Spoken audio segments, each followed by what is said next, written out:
My son smiled too hard when he said, "Try the gravy, Mom." That's when I knew something was wrong. There was nothing overt, just a glint in his eye, too eager, the way his fingers hovered by my plate like he was waiting for something. He'd never cared about the food before. In fact, most years Jeremy barely acknowledged my presence at Thanksgiving. But this time, he leaned over, all syrupy and sweet, and said, "I made this one just for you. You'll love it. Promise." I didn't even answer. I looked at the gravy, rich, dark, pooling thick over the turkey slice on my plate, and I looked at his wife, Sheila, who was laughing too loudly at something the youngest cousin had said. Her plate sat untouched next to mine. I don't know why I did it. Maybe it was instinct. Maybe it was the years of watching the two of them whisper when they thought I couldn't hear, the way they exchanged glances whenever I brought up my will, my house, or God forbid, my health. I just reached over and switched our plates. Sheila didn't notice. No one noticed, except Jeremy. He stiffened for a second, barely, but I saw it. The fake smile dropped just a fraction, and he said, "Wait, no, Mom, that one's yours." But I'd already taken a bite of her mashed potatoes and nodded politely, like nothing was wrong. 10 minutes later, Sheila complained of stomach pain. 20 minutes after that, she was pale and clutching her gut. At minute 30, we called 911. The rest of the evening unraveled like old yarn. The kids were crying, Jeremy was pacing, and I sat perfectly still at the long oak dining table, sipping cold coffee while the ambulance lights painted the snow outside in frantic flashes of red. No one asked how I felt. No one even remembered it was my plate she ate from. The paramedics said it looked like an allergic reaction. Something sudden and serious. Sheila could barely talk, her face flushed and slick with sweat, but I heard her whisper, "It was the gravy." I looked at Jeremy. He looked at me. Neither of us blinked. I hadn't had a reaction, not a stomach cramp, not a tickle in my throat. And I had more allergies than I could count: seafood, nuts, shellac, even some kinds of mushrooms. At my age, you get used to reading every label and sniffing before sipping. It's second nature. Sheila didn't have allergies, not that I knew of, but she had eaten something that made her body scream. And if that something was in the gravy, my special serving, then what exactly had Jeremy intended? After the ambulance left, I stayed. Everyone else followed to the hospital, or trickled away with excuses and awkward hugs. I stayed and cleaned up. Folded the napkins, rinsed the plates, set aside leftovers. No one offered to help. They never did. The gravy boat was nearly empty. I poured the rest into a mason jar, sealed it tight, and tucked it into the fridge behind the cranberry jelly. Then I sat in the kitchen with the lights off, listening to the quiet. Something inside me had shifted. Not fear. No, I wasn't afraid. But it felt like the moment just before a storm, when the sky turns that strange, heavy gray, and you know the world is about to split open. I'd been blind for too long. I'd let them smile at me with teeth like knives, tell me how grateful they were, how they loved having me there, while maneuvering around me like I was just another piece of furniture from the past they hadn't figured out how to throw out yet. But tonight, I'd seen it clear as day. And for the first time in years, I wasn't going to let it slide. I didn't sleep that night. Not out of worry for Sheila, though I did wonder how she was doing, but because my brain wouldn't stop reassembling the evening, moment by moment, like someone rewinding a tape and looking for the exact second the lie started. The kitchen still smelled faintly of cinnamon and turkey fat. I'd left one lamp on, the old yellow one over the sink, and sat there with a notebook in front of me. Not for writing, just to keep my hands busy, turning pages. I hadn't used it since Derek died. At 2:23 a.m., my phone lit up on the table. A message from Jeremy. Still in ER. She's stable now. I'll keep you updated. No, thanks for staying. No, how are you feeling? No, love you. Just a sterile status update, as if I were some distant relative on a mailing list. I didn't reply. At 3:07, I opened the fridge and took out the mason jar with the leftover gravy. I held it to the light. It looked fine, smelled fine, but something was off. I poured a little onto a plate and stirred it with a spoon. There were specks, not pepper, not thyme. I picked one out with a toothpick and stared at it. Too small to say for sure. But I wasn't imagining things. I rinsed the jar, scrubbed it out, and made a note to call the doctor in the morning. Not for me, I was fine. But I wanted a record. I wanted a trace. The next day, I didn't hear from Jeremy at all. Instead, around noon, I got a call from my granddaughter, Caitlin, 17. Soft voice. Big eyes like her mother, but with the same steady gaze I'd had at her age. "Grandma," she whispered, "I need to tell you something." I sat down slowly. "Go ahead, honey." "I don't know if I should. I mean, maybe it's nothing, but yesterday, before dinner, I saw Dad in the kitchen with the gravy. He was adding something. From a little glass bottle. Like a dropper thing. I thought it was spices or something, but my throat tightened. Are you sure?" There was a pause. He looked nervous, and when I came in, he jumped. Then he told me to go help set the table. "Did your mom see?" "I don't think so. She was upstairs with Aunt Denise." I thanked her. Told her she did the right thing calling me. Told her not to say anything for now. Not yet. After I hung up, I sat there staring at the wall. Then I stood, opened my filing cabinet, and pulled out the envelope Jeremy had given me last spring.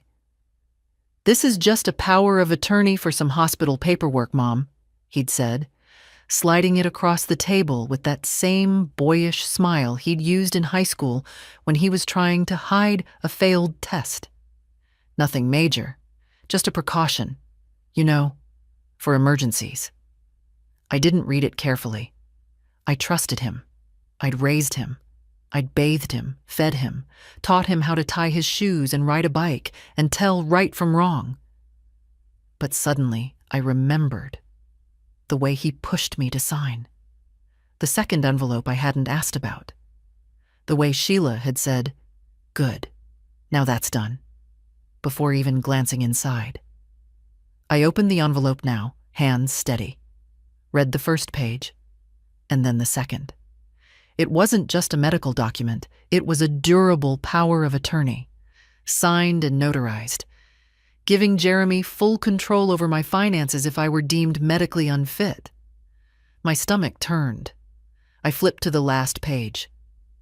My signature, shaky and slanted, stared back at me. I hadn't understood what I'd signed. And if that gravy had made me sick, if I'd gone to the hospital, confused, vomiting, disoriented, well, what then? Would they have declared me unfit? Would Jeremy have taken over everything? I felt something inside me settle. Not panic, not fear. Resolution. I picked up the phone and called my lawyer. "Michael," I said, keeping my voice even, "I need you to look at a document for me. And I need to change my power of attorney. Today." There was a pause, then his calm voice. "Of course, Mrs. Reynolds. Can you come in this afternoon?" I looked at the clock. "Yes," I said. "I'll be there in an hour." And I was. Because some storms don't announce themselves with thunder. Some just begin, quiet, slow, inevitable, and wash away everything you thought was safe. Michael Adams had been our family lawyer since Derek first drafted a will. Sharp mind, soft voice, always in a charcoal suit that looked too expensive for a man with peeling office paint. When I walked into his downtown building that afternoon, he was already waiting in the hallway. "I took a look at your call notes," he said gently, leading me into his office. "Bring the document?" I handed him the envelope. He read it slowly, adjusting his glasses twice, then held up the final page like it might change if he stared long enough. "Did you understand what you were signing here, Mrs. Reynolds?" "No," I said calmly. "I trusted my son." He nodded once, a flicker of something, pity, anger, crossing his face.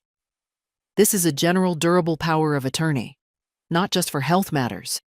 It gives Jeremy full authority over your finances, property, even decisions about where you live, should you be deemed mentally incapable." I didn't react. I'd already gone cold inside. "Do you feel mentally incapable?" he asked, not smiling. "I drove myself here," I said.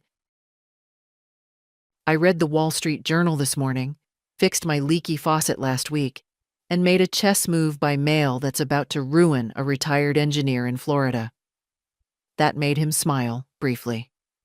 "I'd say you're fine," he replied. "Would you like to revoke this?"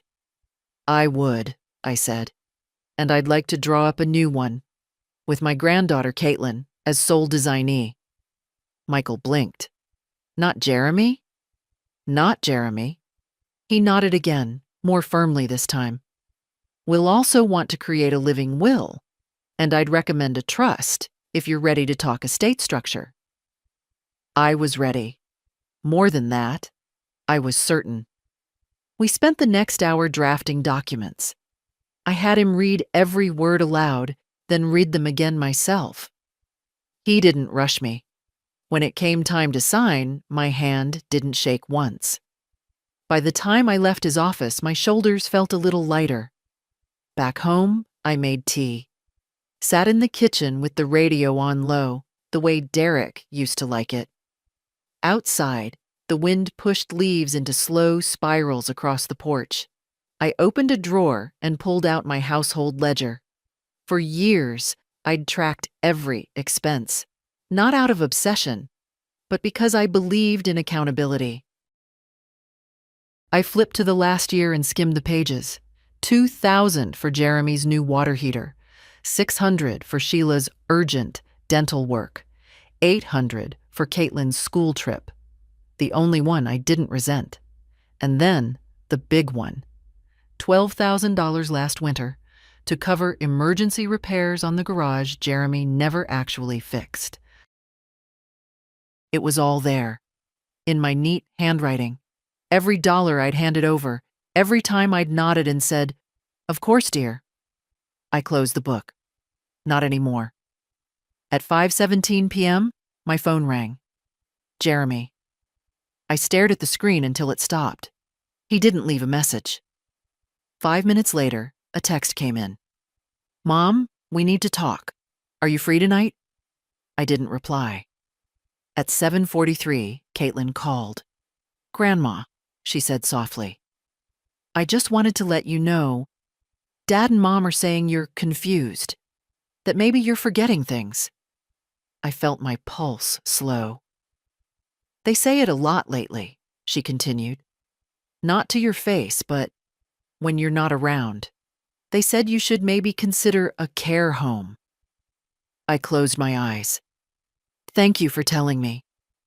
There was a long silence, then her voice cracked. "I don't think you're confused. I think you're the only one who sees what's happening." "I see it clearly now," I said. "Do you want me to come over?" "No, darling, just keep your ears open, and don't let them scare you." We hung up, and I turned off the lights.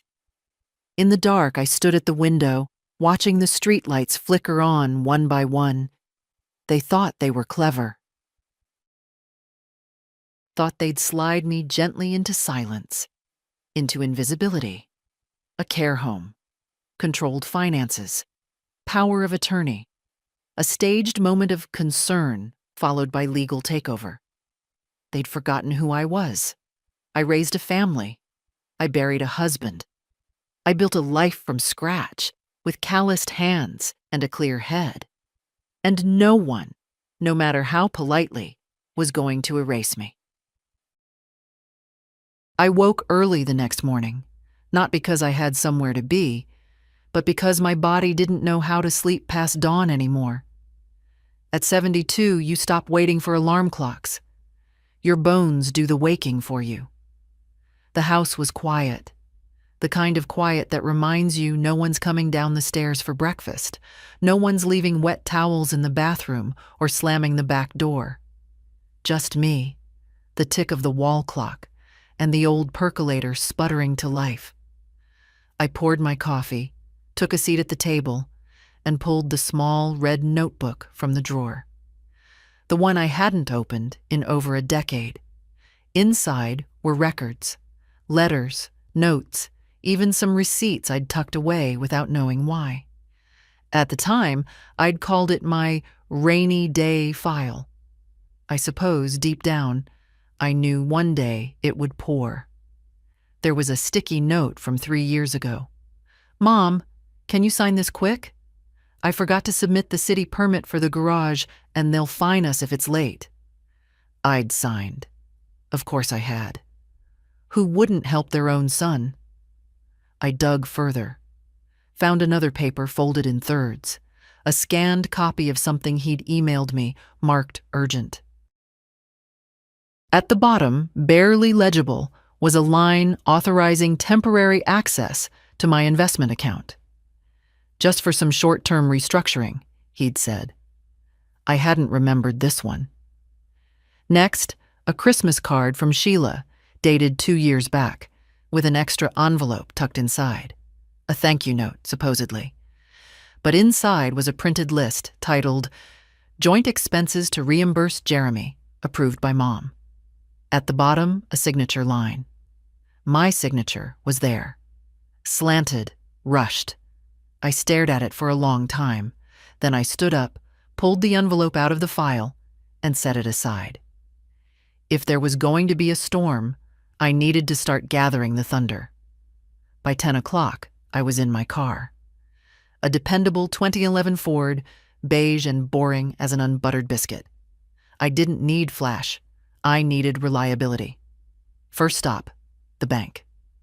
The woman at the counter, Megan, was new. Young, pleasant, called me ma'am with that professional sweetness I could smell a mile away.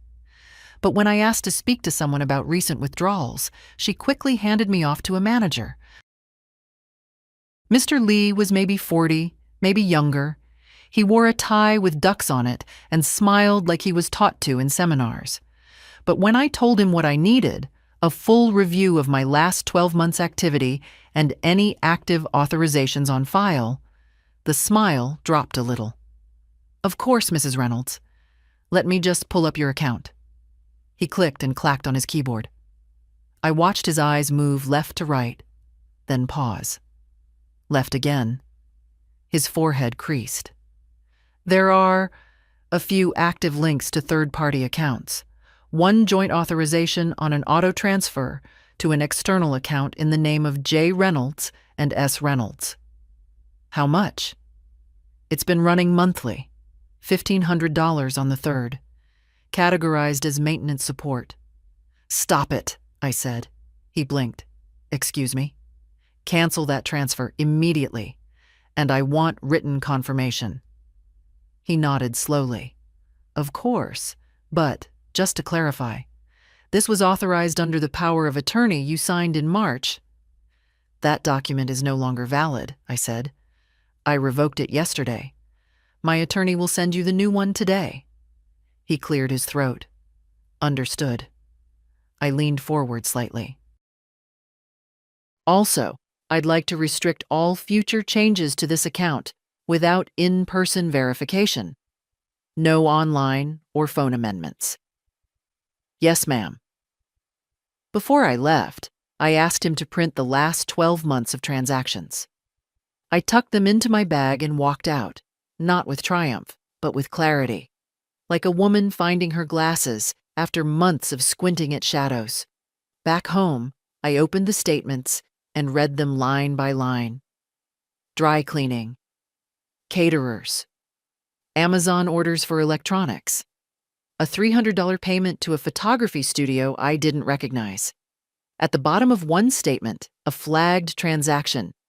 Emergency withdrawal, $2,500. I never made that withdrawal, but Jeremy had access then. I looked out the window at the bare maple trees swaying in the wind, and I made another decision. I wasn't going to be the kind of mother who forgave and forgot. Not this time. This wasn't a misunderstanding. It was theft, and I was going to treat it as such. Spring that year had come early. The magnolia tree in my yard bloomed in April, a full 3 weeks ahead of schedule. It was the same week Jeremy stopped by unannounced, holding a Starbucks cup and a stack of manila folders, like he'd just walked out of a business meeting. "Mom," he said, all smiles, "you look great. Been gardening?" I remember wiping my hands on my pants and squinting up at him. "You're 2 years late for compliments, Jeremy. What do you want?" He laughed. "Come on. I can't visit my favorite lady without being accused of needing something." But he followed me inside like a man on a mission. "I do need a favor," he said once we were seated at the table. "Nothing complicated. I just need your signature on a couple things. Legalese, you know how it is." He pulled out a folder and laid it flat in front of me. "This one's for the city," he explained, tapping the top page. "Permits for the garage project. Technically, since it's in your name, they want your approval. Stupid bureaucracy." I looked at the page, saw my name typed neatly at the top, the city seal faintly watermarked across the middle. It looked official, real. "And this one?" I asked as he slid a second form toward me. "That's just a medical release," he said too quickly. "In case anything ever happens to you. You know, God forbid. Hospitals love to have this stuff on file." I frowned. "I already have a living will, Jeremy." "Yeah, but this one's newer, more comprehensive. Mike Adams helped me draw it up. You trust Mike, don't you?" That's when I hesitated. I trusted Mike, but I didn't trust Jeremy's tone. It was too eager. He'd always been a good talker. Got it from his father. But this was something else. Too polished. Too ready. I remember picking up the pen, then putting it down. "Let me read through this one," I said. Jeremy's jaw tightened. Just a flicker. A twitch in the corner of his mouth. "Of course," he said, pushing the folder closer. "Take your time. I'll just refill your coffee." I nodded, but I didn't read it. Not then. Not fully. I skimmed the top few lines, saw the words "durable power of attorney" and "fool that I was." Thought it meant he'd be allowed to speak on my behalf in case I was on a ventilator. Nothing more. So I signed. He left with both folders tucked under his arm, smiling like a man who'd won a bet. Now, sitting at my kitchen table months later with bank statements spread around me like confetti, I saw that moment for what it was. Not love, not concern, preparation. That same week, a letter had arrived from my insurance provider, a notice of change in policy access. I hadn't thought much of it at the time, shuffled it in with junk mail. But now I understood. Jeremy had been laying the groundwork, and I'd walked straight into it. I picked up my phone and called Michael again. "I want to schedule another meeting," I said. "And I want to talk about full asset protection, irrevocable structures, the kind he can't touch." He didn't ask why, just said, "Of course. Tomorrow morning?" Yes, I said. First thing. After I hung up, I stood at the sink, looking out at the bare tree limbs against the gray November sky. A wind had picked up, scattering dry leaves across the yard. The air smelled like wood smoke and distance. Jeremy had always been my boy, my miracle baby, after 2 miscarriages and a long string of doctors saying, unlikely. I'd nursed him through colic, through chicken pox, through his first broken heart when Miranda left him in college. I'd paid off his student loans when he lost his job in 2008, lent him the down payment for their first house, covered their taxes twice, and I'd done it all willingly, but none of it bought loyalty, none of it bought decency. And now that he saw me not as a mother but a hurdle, I owed it to myself to become a wall he couldn't scale. Tomorrow I'd start building it, brick by brick. And this time, no one was getting over. Michael had rearranged his schedule for me. When I arrived at 9:05 the next morning, he was already in his office with a fresh pot of coffee and a yellow legal pad open on the desk. You weren't kidding, he said, glancing at the stack of documents I handed over. You brought evidence. I brought a pattern, I corrected. One that's been going on for years, and I just never wanted to look at it closely. We went through it, page by page. Bank statements, the signed but misleading forms, a copy of that Christmas reimbursement list Sheila had slipped me. By the time we reached the bottom of the stack, Michael had taken off his glasses. Mrs. Reynolds, this is more than negligence. This is exploitation. I nodded. I didn't need a name for it. I just needed a solution. We can revoke everything already in place, which you've done. That's step 1. But I'd suggest you go further. How far? Irrevocable trust. We transfer your assets into it. Your accounts, your house, anything else you want protected. You appoint a trustee, someone you trust, and that trustee manages everything according to your wishes. Jeremy can't touch it. Not now. Not ever. And if something happens to me, your wishes stay in place permanently, no matter what someone tries to claim about your competence. I exhaled slowly. And who can be trustee? I asked. Could be a professional or a family member. Depends on your comfort level. I didn't hesitate. Caitlin. He looked at me over the rims of his glasses. Your granddaughter? She's the only one who's told me the truth lately, and she's 17, but she's not a child. Not in the ways that matter. Legally, we'll need a co-trustee until she's 18. I can recommend someone neutral. Do it, I said, and start the paperwork. While he typed, I glanced around the office. Same mahogany desk, same window view of the courthouse square, same framed picture of his old retriever in the corner.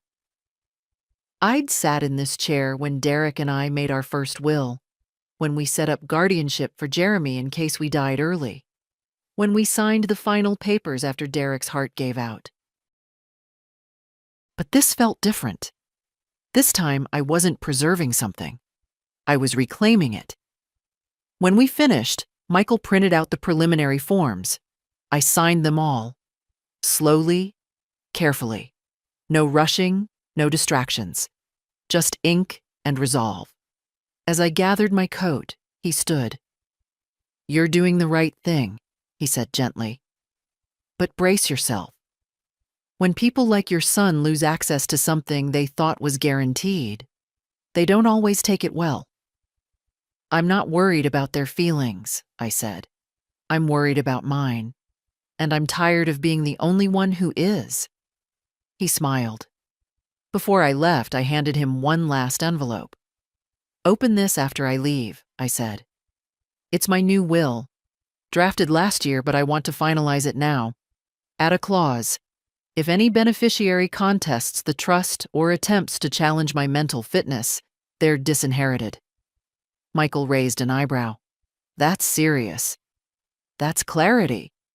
He nodded, slipped the envelope into a drawer, and walked me to the door. Back home, the phone was ringing before I even took off my coat. Jeremy. I let it ring. Then Sheila. Then Jeremy again.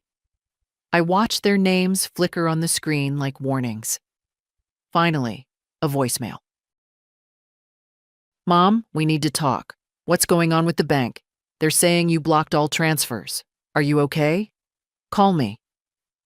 I didn't. I sat down with my tea, opened the curtains, and let the November light flood the room. It was soft, gray, but honest. I could breathe in it. That afternoon, Caitlin texted, "Just checking in. Everything okay?" I replied, "Better than okay. I'm finally building fences they can't climb." She didn't ask what I meant. She just wrote, "I'm proud of you, Grandma." I stared at that sentence for a long time. Then I smiled.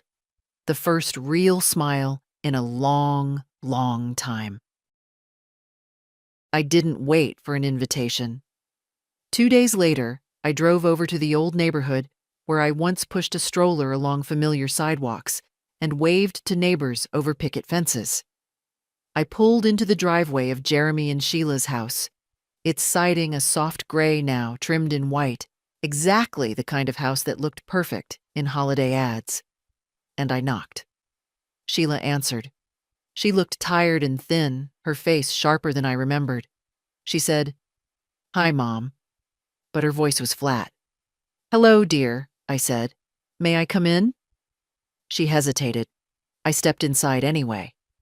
The living room smelled of eucalyptus and new upholstery, and the silence felt a little too heavy. I settled onto a chair near the window, where I used to sit when Caitlin visited on weekends, and looked around. "How are you feeling?" I asked. She gave me a tight smile. "Better. The doctor said it was an allergic reaction. I was lucky. They kept me for observation, but I'm fine now." "Good," I nodded. "I wanted to see you, just you, so we could talk quietly." "That's nice." She shifted in her seat. "I just want to clear something up," I said. "The night of Thanksgiving, when you felt sick, did you eat the gravy I had?" She didn't answer right away. "Yes," she said finally. "Was it yours?" I asked. "Or was it prepared by someone else?" Jeremy made it," Sheila admitted. "But it's the same recipe you always used. You've tasted it." "That's right," I said. "And I'm glad I did, because I want things to be clear." Her eyes narrowed a little. "What I'm clear about is that you got sick. You didn't know why yet, and I didn't either. But something that night changed the rules." She looked down. "What I'm also clear about," I continued, "is that what I signed months ago gave Jeremy access to things I never meant him to have. And that dish, the gravy, was the moment I realized I couldn't trust convenience anymore." Silence settled between us, thicker than the winter air outside. "Mom," Sheila said, voice low, "I don't know what you're suggesting." I looked at her. I felt no anger now, just a cold, measured clarity. "I'm suggesting we don't pretend anymore. That we stop the pretense of family when the family act is an excuse for a takeover." I paused. "I'm suggesting that from now on, I will not be someone you think you can push aside, someone you think you can just work around." Sheila's lips pressed together. "Would you like some tea?" she asked, voice still distant. "No, thank you," I said. "But I would like you to understand this. I am not done, not silent, not invisible." I stood up. At 72, I am steady on my feet. I nodded politely. "Thank you for letting me come." I walked to the door and paused for a moment.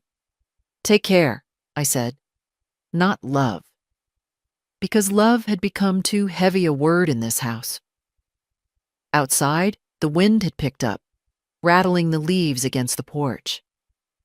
I didn't hurry to my car. I stood there a minute, letting the cold brush my cheeks, listening to the distant hum of traffic and the quiet inside the house behind me. When I drove away, I didn't feel relief. I felt something I hadn't in a long time. Control. Control, and a future I would shape, not one I would endure. The bank manager met me with a firm handshake and a furrow in his brow. He'd received Michael's packet the day before, notarized copies of the new power of attorney, the living will, the trust documents, all airtight. "I've reviewed everything," he said, gesturing for me to sit. "Everything's in order, Mrs. Reynolds. Effective immediately, the account is under trust protection." "Good," I said. "Now I'd like to open a new account." He looked up. "Additional checking or savings?" "Neither," I replied. "A custodial trust. In my granddaughter's name, Caitlin Reynolds. I'd like to fund it directly from my investment account." He blinked. "A trust for education," I said. "For whatever future she chooses. And I want it locked. Jeremy Reynolds is not to be granted access or advisory rights." The man nodded slowly. "We can do that." We walked through the forms. I was deliberate with each answer. No optional add-ons, no contact sharing, no co-signers. I funded it with the exact amount Jeremy once asked me to invest in a startup that had, suspiciously, never materialized, $150,000. Caitlin would never ask me for a dime. That's exactly why I wanted her to have it. As we wrapped up, I handed the manager a final document from Michael, a formal revocation of all financial powers granted to Jeremy and Sheila. He filed it silently. Then, just before I stood to leave, I turned to him. "Out of curiosity," I asked, "if someone were to attempt to access funds using a revoked power of attorney, what happens?" He looked slightly uncomfortable. "We'd flag the attempt, and, depending on the nature of the document, potentially notify legal counsel." I smiled. Good. By the time I stepped back out into the weak winter sun, I felt 10 pounds lighter. Back home, I made Caitlin's favorite snack, cheddar crackers and apple slices with cinnamon, and called her. She arrived within 30 minutes, breathless and pink-cheeked from the cold. Still in her school hoodie. Still the only person who walked into my house without checking her phone first. "What's going on, Grandma?" I handed her the plate, then the folder. She opened it carefully, read the top line. Her eyes widened. "I don't understand. Is this—" "It's yours," I said. "For college, for your future, for your freedom. No one can touch it but you." Tears welled up in her eyes. "Why?" I looked at her, my heart heavy and certain all at once. "Because I've watched a lot of people take from me, from this family, from what little dignity we try to keep as women.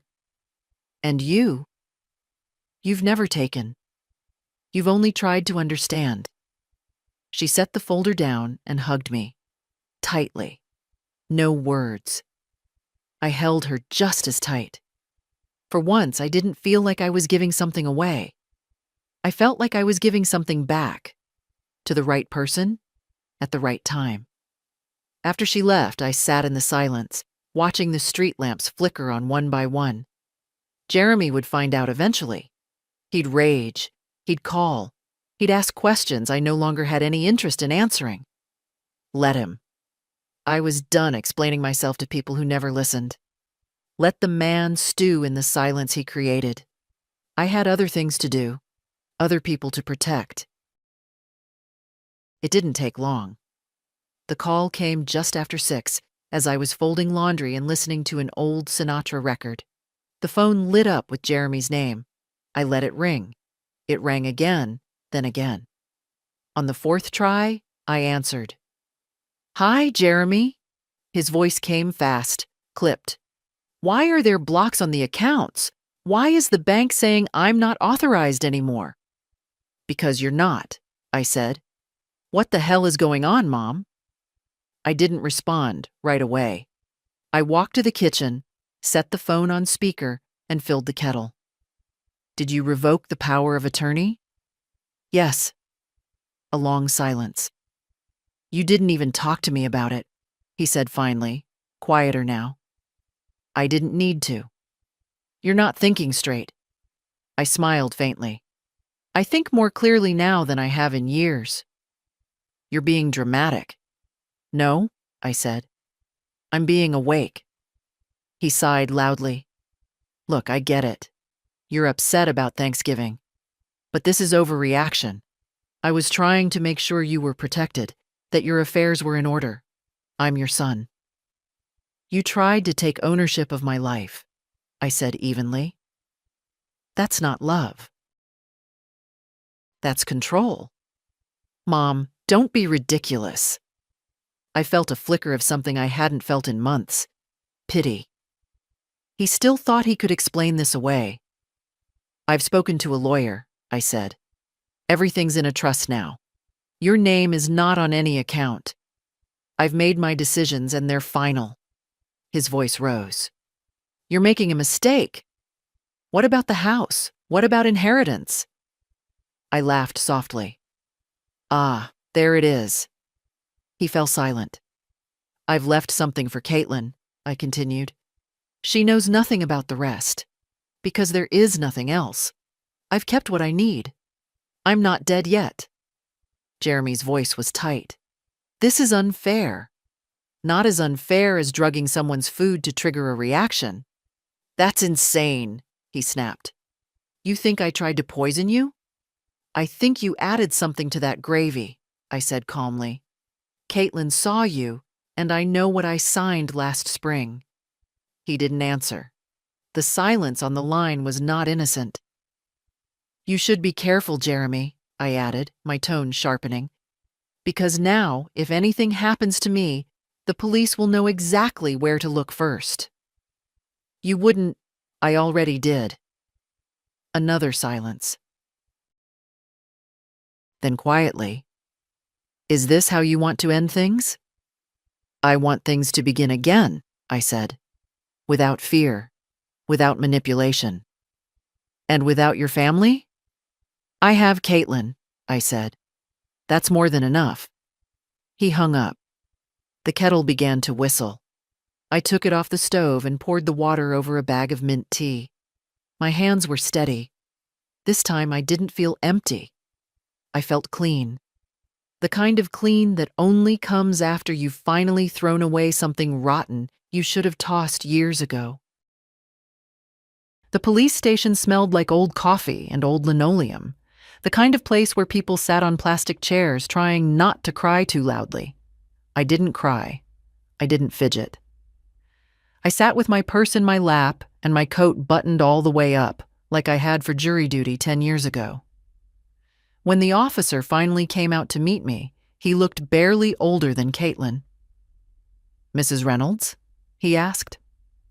I nodded. "Yes, I'd like to make a report." He guided me into a small interview room with thin walls and a buzzing fluorescent light overhead. I handed him the documents, a copy of the revoked power of attorney, the bank statements, and a written summary Michael had helped me prepare. "This isn't a criminal complaint," I clarified. "Not yet, but I want it on record." The officer, Hernandez, his badge said, flipped through the papers, skimming each page. "I see," he said slowly. "You're saying your son may have attempted to use his authority to access your funds?" "Yes, and he may have tampered with my food during a family gathering. I didn't get sick, but someone else did." "Badly." He looked up. "Do you have evidence?" "I have a witness who saw him add something to my plate. And I have motive." The documents I signed gave him full access if I were incapacitated. He exhaled slowly. That's unusual. It's predatory, I said. He nodded, scribbling something into a notebook. We'll take this seriously. I'll file this as a protective record, a matter of potential financial coercion and attempted harm. No charges, but if anything else happens, it'll give us a paper trail. Good. He paused. Does your son know you're here? I hope so, I said. Eventually. He didn't smile, but his eyes flickered with something. Respect, maybe. Or recognition. When I got home, the sky was already turning pale orange. November sunsets don't last long, but they linger just enough to cast everything in gold. I stood by the window, watching the bare branches of the maple tree shiver in the cold. Then I made another call. Not to Jeremy, not to Sheila, to Leonard Hayes. Leonard had been Derek's friend once, a retired detective. We'd drifted after Derek passed, like people do. But I still had his number in an old address book. He picked up on the third ring. Marge? Still breathing, Len. He chuckled. You always had good timing. What's the occasion? I need to ask a favor, and I need someone who won't try to talk me out of it. You're in trouble? Not yet, I said, but I want to be ready if it finds me. He was quiet for a second. Then, I'm listening. I told him everything. The gravy, the documents, the bank, the calls. He didn't interrupt once. When I finished, he said, I've seen this before. Not with you, but this, what they're doing, it's real. It's a slow bleed, dressed up like concern. I need to know what they might do next. They'll get desperate, he said. Try to make you look unstable. Try to isolate you. But they'll be careful now, because they know you're awake. I want to hire you, not as a friend, as a consultant. Someone who can look out for me, legally, informally, whatever it takes. He hesitated. I'm not a licensed PI anymore. I'm not asking for a gun and a badge, I said. I'm asking for backup. Another pause. Then, all right, I'm in. I felt something uncoil in my chest. Not safety, but something close to it. That night, I slept better than I had in months. No sleeping pills, no turning over the same thoughts, just the sound of rain on the roof, and a quiet promise to myself. They started this. I'll finish it. Leonard showed up the next morning with a thermos of black coffee and a folder tucked under his arm. Always hated decaf, he said, handing me the cup. You still take it black? I still take it seriously, I replied.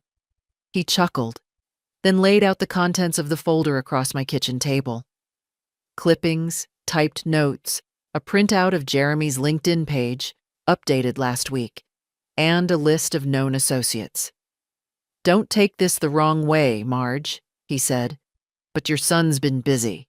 Financial restructuring, private consulting gigs, and a rather aggressive push for liquidation on some of his real estate assets. He's getting ready to run, I said. Or to fight? I nodded. Anything else? Leonard hesitated. Then he pulled out a piece of paper and laid it in front of me. It was a printed email from Sheila, dated 2 days ago, addressed to a contact at a local elder care agency. Subject: urgent. Need consultation for cognitive evaluation of aging parent. Body: hi Diane, reaching out again about my mother-in-law. We're seeing troubling signs of memory lapses and paranoia. Is there a way to initiate a wellness review without her consent? I read it twice. She's laying the foundation, I said quietly. Leonard nodded. They want the courts involved. Force a psychiatric evaluation. Maybe a temporary guardianship. They won't get it, I said. He didn't reply, just tapped the email. You want me to dig deeper? No, I said. I want to answer it. He looked at me. You want to respond to her? Not in writing, I said. In person. That afternoon, I dressed carefully. Not for beauty, though I looked better than I had in weeks, but for clarity. Long coat, low heels, simple blouse, no confusion, no drama. When I rang the doorbell at Jeremy's house, it was Caitlin who opened the door. She blinked in surprise. Grandma? Is your mother home? She hesitated. She's upstairs. Call her. Sheila appeared 5 minutes later, arms crossed, mouth already tight. I don't know what this is about, she began. I handed her a copy of the printed email, watched her face go pale. I know what you're planning, I said, and I want you to hear me clearly. I've already filed a statement with the police. I've transferred my assets. I've secured counsel. I didn't. Don't lie to me, Sheila. It's insulting. She looked over my shoulder, as if hoping Jeremy would swoop in and handle this. He didn't. This isn't about anger, I said. It's about boundaries. You crossed them. And now I'm drawing them with ink and steel. Her voice trembled. We were worried. You were greedy, I said. And now you're scared. That's the first honest feeling I've seen from you in years. She flushed. You think you can just walk in here and threaten me? I'm not threatening you, I said. I'm outliving you. She stared at me, speechless. Caitlin appeared in the hallway behind her, watching silently. I won't be intimidated, I added, and I won't be erased. Tell that to your husband. I turned and walked out without waiting for a response. As I reached my car, Caitlin slipped out the front door and ran to me. Are you okay? I'm more than okay, I said, hugging her. I'm free. She held on longer than usual, and when I pulled away, I saw the flicker of something new in her eyes. Not just love, but pride. The letter came in a pale blue envelope, the kind used for wedding invitations or baby showers. Soft paper, elegant cursive on the front. Margaret Reynolds. No return address. I opened it with my letter opener, slicing neatly across the top. Inside was a single-page letter, typed. No greeting, no sign-off. Just a wall of carefully measured words. Mrs. Reynolds, this is to inform you that continued defamation of character and false accusations toward members of your family may result in legal action. Your recent visit to our home, including your verbal threats and attempts to intimidate, has been documented. We reserve the right to pursue protective measures if these behaviors continue. Please consider your actions and how they affect those around you. Further escalation will not be tolerated. There was no signature, but I knew whose voice it carried. I folded the letter once, twice, and set it on the table.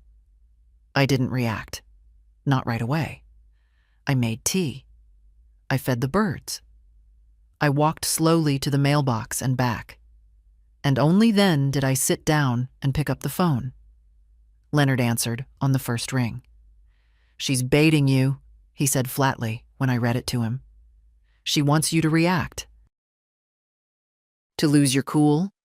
She won't get that. Good.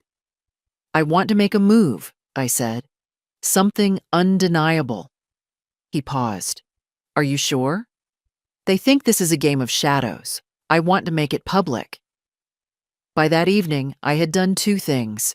First, I scheduled a consultation with a journalist I trusted, a woman who wrote a series on elder abuse last year. We weren't going to publish anything yet, but I wanted the story ready. Second, I mailed a response. Short, plain, typed. To whom it may concern, I have retained legal representation. All prior authorizations granted to Jeremy and Sheila Reynolds have been formally revoked and documented. Any attempt to contact me directly or through intermediaries will be treated as harassment and referred to law enforcement. Your intimidation is noted. It changes nothing. Margaret Reynolds. I mailed it the next morning. Certified. Then I waited. 3 days passed in silence. On the fourth, a car I didn't recognize pulled into my driveway. Black. New. Windows tinted. I didn't move from the kitchen. The doorbell rang, then rang again. Eventually, it stopped. The car stayed parked for nearly 10 minutes before driving away. Later that afternoon, Caitlin came by. She looked pale. "They told me I'm not allowed to see you anymore," she said quietly, sitting on my couch like she didn't know where to put her hands. "Mom said it's for the best, that you're not stable." My chest ached, not with surprise, but with grief. Grief for what was being taken from her. "You're always welcome here," I said, "but I don't want you caught in the middle." "I don't care," she said. "They don't see what I see." She pulled out her phone, tapped a few times, then showed me a screen, an audio file. "I recorded them," she said, "right after Thanksgiving, when they thought I was in the basement." I pressed play. Sheila's voice, sharp. "It should have been her. I told you not to mix the plates." Jeremy muttering, "She was supposed to be tired, not poisoned. Just enough to raise concern. That doctor said—" I stopped the recording. Caitlin's eyes filled with tears. I didn't know what to do with it. I didn't want to ruin everything. But then they started talking about putting you in a home. I got scared. "You did the right thing," I whispered. "You're brave." We sat in silence, the weight of her decision sinking into the quiet. Later that night, I called Leonard. "I have the tape," I said. He didn't ask how. He just said, "Then it's time." The next morning, the sky was pale, the kind of November light that made everything look borrowed and soft. I opened the blinds and watched the wisp of smoke from my neighbor's chimney drift across the yard. I sipped my coffee slowly, feeling neither pride nor fear, just an even calm. Then the doorbell rang. I went to the door. 2 uniformed officers stood there. One held a folder, the other a tablet. They said politely, "Mrs. Reynolds, we have a warrant to review you as a potential vulnerable adult." My heart didn't race. It ticked, just like it always had. "On what grounds?" I asked. They showed me the warrant. It said, "Initiated by Adult Protective Services Evaluation Request by family member." My son and daughter-in-law's names were printed. I read it, then closed my eyes for a brief moment. "You may proceed," I said, "but I want my lawyer present." They nodded. "Understood. We'll wait." I closed the door carefully, locked it, and sat at the kitchen table. I picked up the phone, called my lawyer, then called the retired detective. I didn't leave the table until they arrived. At 2 p.m., the officers came back with files. My attorney, Michael, sat beside me, reading as I scanned every page. They listed memory lapses, increasing confusion, and noted that the petitioner believed I might be unable to manage finances. But every line was weighed with lawyers' phrasing, and the evidence came from Sheila, the letter, a few overheard remarks. They hadn't even interviewed me yet. My attorney stood and said firmly, "Mrs. Reynolds will cooperate under her rights, but we need complete transparency and no assumption of incapacity." The officers glanced at each other. "Can we take your bank statements?" one asked. "You already have a copy," I said, "and you'll need a court order for anything further." They left a card on my kitchen counter. After they left, I sat back in my chair. I felt a peace, even as the faint stirring of tension circled outside. I touched the folder in front of me, the audio recording, the bank statements, the trust document. Everything. I called Caitlin. "Grandma?" she said, voice trembly. "They came," I told her. "I know," she said. I stood on your porch for 20 minutes. I saw. Thank you, darling. I don't like it, she whispered. I know. I'm safe. And so are you. She sighed. Mom's furious. Dad's hiding. They said you're making a scene. I'm making a statement, not a scene. Is this over? No, I said. This is just beginning. 2 days later, the newspaper ran a small story. Local woman under review for elder care. I printed it and folded it carefully. I read the reporter's name, dated the printout. I added it to my file.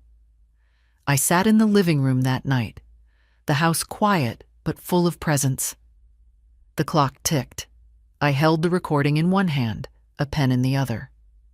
I wrote, "If they fail to acknowledge me, I'll show them why they must."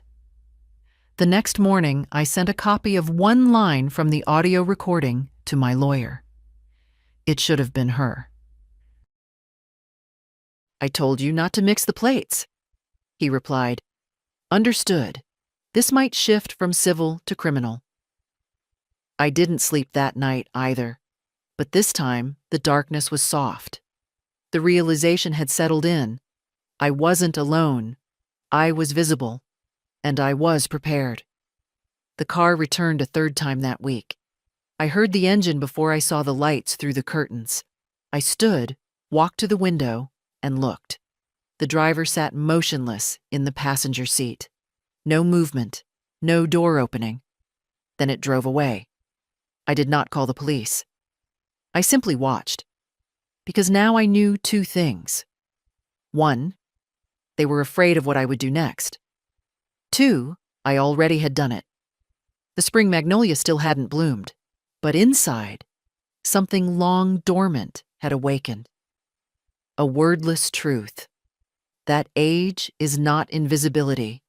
That silence is not safety.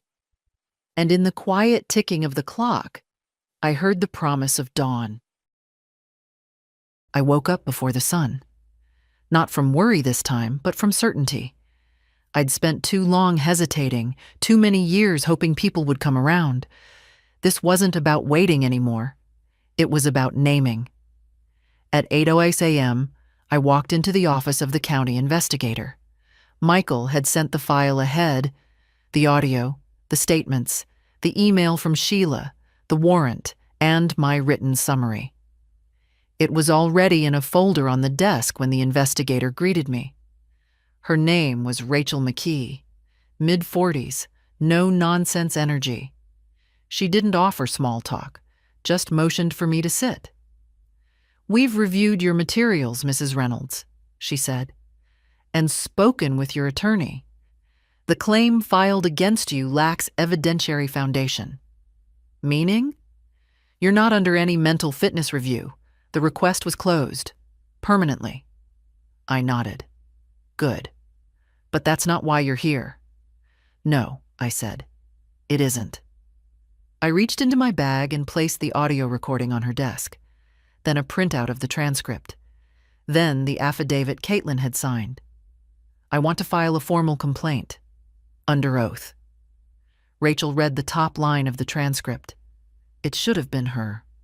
"I told you not to mix the plates. See." She said nothing for a moment, just adjusted her glasses and looked up at me. "We will open an investigation," she said. "Criminal? That depends on intent and medical evidence, but attempted poisoning is no small matter." I nodded again. "I want them on record. I want them to know I see them." She leaned forward. "Mrs. Reynolds, I need to ask, do you feel safe?" "Yes," I said. "Now I do." When I walked out of the building, the air was crisp and full of dry wind. November had finally turned. The last of the leaves were skittering across sidewalks like warnings that winter didn't care who was ready. That evening, Caitlin came over. She sat on the couch and picked at her nails like she had when she was little. "They're angry," she said softly. "They're not talking to each other." Dad slammed a door. "Mom's threatening to call a lawyer." "She already did," I said. I think they know it's over, she whispered. I watched her for a moment, then reached for the letter I'd written the night before. I want you to have this. She took it. What is it? My story, I said. Start to finish. What they tried to do. What I did to stop them. You can do what you want with it. Keep it, publish it, burn it. But I want you to know you have a history, and it's not made of silence. She read the first few lines, her lips trembling. I don't want to forget this, she said. You won't, I told her, because you're the one who changed it. Later, after she left, I lit a single candle in the kitchen, a tradition from my childhood, one flame to mark a shift. I watched it flicker, steady and small, but determined. Tomorrow, there might be more noise. A letter from a lawyer, a knock on the door, rumors in town. Let them come. The worst had already happened. They'd shown me who they were. And now I'd shown them who I still am. A woman with her name back. A woman they couldn't write out of the story. I didn't know how silence could feel this full until I had it back. The phone hadn't rung in days. No cars in the driveway. No letters in the mail. No visits. Not from Jeremy. Not from Sheila. Not even from their lawyer. Leonard called once just to say, the investigation's open. They've been notified. You'll likely hear from the DA next month, but you don't need to do anything else. You did it. I thanked him. I didn't ask what would happen next. I didn't need to. Some fights don't end in a courtroom. Some just end with a door that doesn't open anymore. Caitlin came over that weekend. She brought her sketchbook, 2 bagels, and a quiet smile I hadn't seen in weeks. They're not talking to me, she said, unwrapping her food. Mom says I betrayed them. You told the truth, I said. Yeah, that's what I told her. We sat at the table like we used to, her drawing while I made tea. Every so often she'd show me a page, a bird, a hand, an old woman's face half wrapped in branches. Is that me? She nodded. But it's not a prison, she said. It's a tree. You're still growing. I touched the drawing gently. You're better than they know. She gave me the smallest smile. When she left, she hugged me hard. You saved yourself, she whispered. I just watched. No, I said. You reminded me I was still worth saving. That night, I cleaned the house. Not a chore, but a ritual. I opened closets I hadn't touched in years, threw out things that didn't feel like mine anymore, took down the old curtains, packed the porcelain things no one ever used. I found a box of Derek's cufflinks and sat with them for a while. Then I wrote a new will, not out of fear, but out of order. Clean lines, clear gifts, 1 page. I left the house to Caitlin. I left a small donation to the women's shelter where I used to volunteer. Everything else, every book, every dish, every saved photo, was hers to sort through when I was gone. No one else. In the morning, I stood in front of the mirror and looked at myself. Not younger, not prettier, but present. I no longer saw the woman they'd tried to make me. Forgetful, burdensome, fading. I saw the woman who had raised a son, buried a husband, survived betrayal, and still stood steady in her own kitchen. That woman was not to be pitied. She was to be remembered. Before breakfast, I walked out onto the porch. The sky was wide and clean. The light had that early winter sharpness, like everything was freshly carved. I held my tea and watched the street. Quiet, still. And then, slowly, I smiled. They wouldn't come back. I didn't want them to, because the life I had now, quiet as it was, finally belonged to me. For the first time in years, I didn't feel old. I felt real. I felt free.